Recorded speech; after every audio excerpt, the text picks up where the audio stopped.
బిస్మిల్లాహిర్రహమానిర్రహీం. మిత్రులారా, ఆగస్టు 1న మనము international friendship day, అంతర్జాతీయ స్నేహితుల దినోత్సవంగా పాటిస్తున్నాం. దీనికి సంబంధించి కొన్ని విషయాలు చెప్తారు. అంటే స్నేహం, దాని గురించి. ఒక పెద్ద మనిషి అంటాడు, నీ స్నేహితుడి గురించి చెప్పు, నీవు ఎలాంటి వాడు నేను చెప్తానంటాడు. అంటే మనిషి తన స్వభావానికి సరైనటువంటి వ్యక్తులతో స్నేహం చేస్తారు. చూసారా, స్నేహితులను బట్టి ఇతను ఎలాంటి వ్యక్తో అంచనా వచ్చేస్తారు చాలా మంది. సోదర మహాశిలరా, కారణమూర్తి మహాప్రవక్త వారు మాట చెప్తారు. ఏం చెప్తారు అంటే, అల్ మరవు మహమన్ అహబ్బా, అంటే మనిషి ఎవరినైతే ఎక్కువగా ప్రేమిస్తాడో వారితోటే ప్రణయ దినాన్ని హాజరవుతాడు, వారితోటే లేపబడతాడు. కాబట్టి చాలా జాగ్రత్తగా ఈ స్నేహాన్ని మనం చేయాలి. ఎందుకంటే స్నేహం వలన మనిషి జీవన సరళి మారుతుంది, అతని ఆలోచన సరళి మారుతుంది, అతని విశ్వాసాలు మారుతాయి, ఇంకా అంతేకాదు అతని ఆలోచనలు కూడా మారుతాయి. కాబట్టి మన స్నేహం మంచి వ్యక్తులతోటి, మంచి వ్యక్తుల సాంగత్యంతో మనం ఉండాలి. మరి ఇంకో సందర్భంలో కావలమూర్తి చెప్పారు, మంచి స్నేహం ఎలాంటిదంటే కస్తూరి అమ్మేవాడితో పోల్చారు.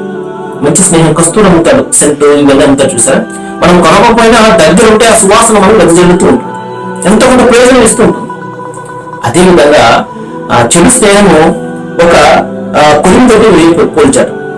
ప్రభుత్వం వారు ఒక కొలిమితోటి పోల్చారు. అంటే ఒక కమ్మడి కొలిమి రాజేసి నిపుణ ఇనుమును కాలుస్తుంటాడు. చూసారా, వాడి దగ్గర మనం కూర్చున్నాం అనుకోండి, ఆ మసి అంటుకుంటుంది, ఆ పొగ తోటి మొత్తం ముఖం అంతా కూడా మసిబారిపోతుంది.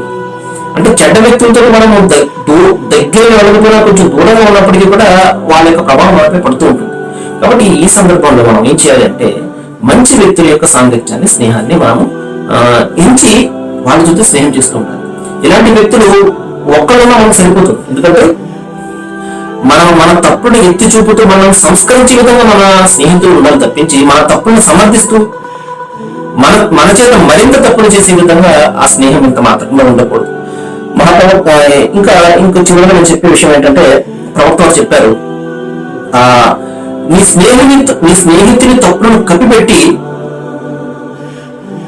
ఎవరైతే కప్పి పెడతాడో ప్రణయ దినాన దైవం అతని తప్పును కప్పి పెడతాడన్న.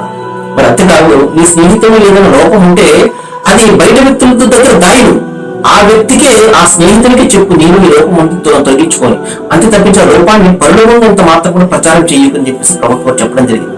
కాబట్టి సోదరులారా, సోదరిమణులారా, మంచి స్నేహం మనకు మానసిక ప్రశాంతతనిస్తుంది, స్థైర్యాన్ని ఇస్తుంది, మన ఆపదల్లో మనకు ఒక ధైర్యాన్ని ఇస్తుంది. మంచి స్నేహాన్ని మనం చేయడం ప్రయత్నం చేద్దాము.